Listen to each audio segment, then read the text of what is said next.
जगदीश भरपूर दिवसांन मला तू भेटला की रे.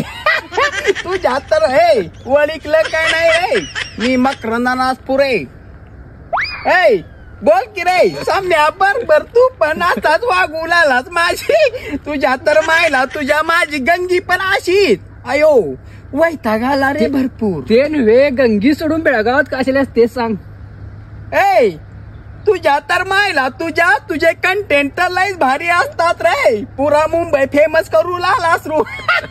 तुझ्या तर मायला तुझ्या कार्टून जग्या कसा आहेस रे. मास आणि गाढव कुठे ते पण सांग की. अयो माझं पांढरं गाढव. गाढवांबद्दल काय बोलू नकोस बाबा. खूप वैतागलो रे माझ्या गंगीला. संसाराचा कट्टाळा झालाय मला. अरे बाबा तुझं एक गाडव खानापुरास एक बेळगाव आणि एक चंदगडात होत आहे. तिया तू कुठे ते सांग. अयो करले की रे मित्रा. करले म्हणजे मी आलो इथं. भरपूर म्हणजे काय आयुष्याचा कट्टाळा आलाय रे. तुझ्या तर मायला तू तर भरपूर दादा. हे मायला भाई दादा लय फेमस रे माझा. याच्या मायला जगदीश उतार. हे मायला याच्या मायला भाई तुला सांगतो. याच्या मायला पोरांना बेसणे याच्या मायला विमल कंठे. याच्या मायला याच्या काय वेगळं कर. हे मला बेळगाव मध्ये आमचं नाव झालं पाहिजे रे. लय भारी बेळगाव जे असं आहे ना. याच्या मायला कलाकार आपल्या अतुल कुलकर्णी. ह्याच्या मायला बेळगावचे उषा नाही बेळगावची. ह्याच्या मायला मोठं झालं पाहिजे नाव आपलं. तुझ्या तर मायला तुझ्या देखी रे तुझ्या मिठी. बाबा तात्या विंचू लक्षा मला सांग मुंबईला कसं जायचं. मला बामा चमत्कारची ओळख करून दे लक्षा. आता शेवटचा मंत्र म्हणजे माझा आत्मा तुझ्यात आणि तुझा बाहेर. ओम ह्रीं भगनी भागोदरी भगवासे येऊन ओम फट स्वाहा. भावा एकदा नट्ट सम्राट होऊ देत. विद्या हे विद्या काय झालं. नाही तू अगोदर तिला बोलव.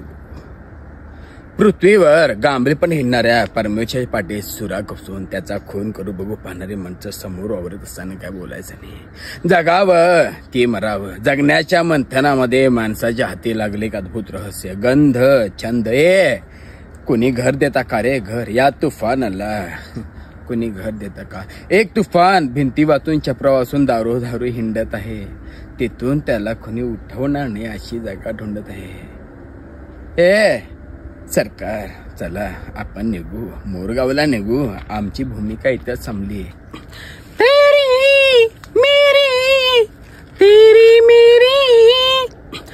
मेरी कहानी एक प्यार का नगमा है. जिंदगी कुछ भी नहीं तेरी मेरी कहानी है. तर नमस्कार मित्रांनो. व्हिडिओ बनवायचे कारण म्हणजे आपल्या बेळगाव मध्ये खूप असे कलाकार आहेत जे अजून पडद्याआड आहेत. मग ती घरची परिस्थिती असो किंवा त्यांचे पर्सनल लाईफ. असा जे कलाकार मी तुमच्या समोर आणण्याचा प्रयत्न करतोय. हा खूप अशा ऍक्टरचे आवाज काढू शकतो. हा माझा मित्र सौरभ हळदणकर जांबोटी गावचा. याने 2018 मध्ये लागीर झालं जी या मालिकेमध्ये भूमिका केली आणि आता तो इन्स्पेक्टर मंजू या मालिकेमध्ये कार्यरत आहे. भावाला सगळ्यांनी सपोर्ट करा आणि हा व्हिडिओ व्हायरल करा.